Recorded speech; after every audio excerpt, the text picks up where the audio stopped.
নমস্কার, আমি পারুল আর বসে পড়েছি এত ফুচকা নিয়ে।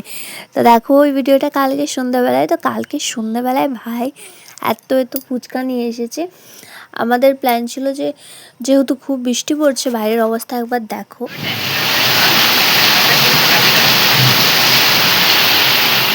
তো এই যে চাউমিন বানাবো বলে আমি সমস্ত কিছু রেডিও করে রেখেছিলাম, আর চাউমিনটা আগে থেকে সিদ্ধও করে রেখেছিলাম। তো কী আর করা যাবে, ফুচকা খাওয়ার পরে এই যে চাউমিনটা বানাতে হচ্ছে, কারণ চাউমিনটা আমি আগেই সিদ্ধ করে রেখেছিলাম।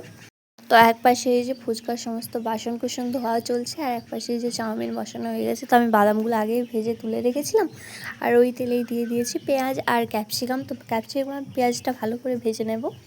তো ফুচকা এত খেয়েছি, পুরো পেট ফুল হয়ে গেছে। আর পেট ভরা থাকলে সত্যি কোনো কিছু বানানোর এনার্জিটাই থাকে না, সেই টেস্টটাই আসে না, খালি পেটে যে টেস্টটা আসে। তো তাই আর বেশি কিছু দিইনি, নর্মালি যেগুলো কাটা ছিল আর ওইগুলোই দিয়ে দিয়েছি। আর আলু বা অন্য কিছু আর কাটিও নি আর দিও নি। তো তারপরে এই পাশে মনে পড়লো যে আমার মেয়ের জন্য আর জল ফোটানো যেটা ছিল শেষ হয়ে গেছে।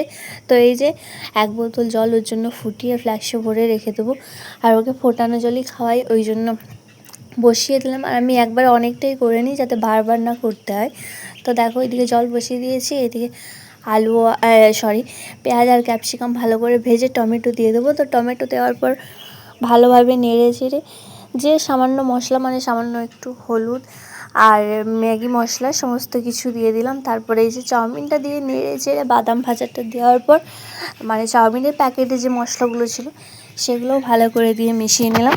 আর ব্যাস, আজকে রেডি আমার একদম সিম্পল সাদা মাটা চাউমিন। আজ যেহেতু বললাম না পেট ফুল ছিল, ওই জন্য বেশি কিছু দিইনি, তো এই যে নর্মালি বানিয়েছিলাম। তো দেখো আমার চাউমিন রেডি। তো আমি চাউমিনটা ঢাকা দিয়ে পাশে রেখে দিলাম। তারপর যেহেতু অনেকটা লেট হয়ে গেছে, তো আমার মেয়েকে আগে খাইয়ে নিচ্ছে, আর রাত্রে মানে ছোটো মেয়েকে, তো ওই যে রাত্রেবেলা ওকে একটু সারেলেক্স দিই, তো সেটাই তৈরি করে নিচ্ছে। আর এদিকে আমার জলও একদম রেডি, জল ফুটে গেছে দেখতে পাচ্ছ। তো ওই ফুটন্ত জল থেকে ওর জন্য একটু স্যারেলেক্স গুলে নিচ্ছি, আর বাকি জলটা বন্ধ করে নর্মালি একটা থালা সাইড করে ঢাকা দিয়ে রাখছি। তারপরে এই যে ওর খাবার নিয়ে আমি রুমে রেখে দিলাম। তারপরে আমার ছোটো মেয়ে তো বেশিরভাগ আমার শাশুড়ি আর শ্বশুরের মশাইয়ের কাছেই থাকে। তো এই যে খাবারটা আমি আমার রুমে এসে রেখে দিয়ে ওকে নিয়ে আসতে গেলাম। তো মানে বাবাকে এত চিনে গেছে আমার শ্বশুরমশাইকে, 24 ঘন্টা শুধু আমার শ্বশুরমশাইয়ের কাছেই থাকে, শুধু দূর থেকে দেখলেই হয় দাদা দাদা।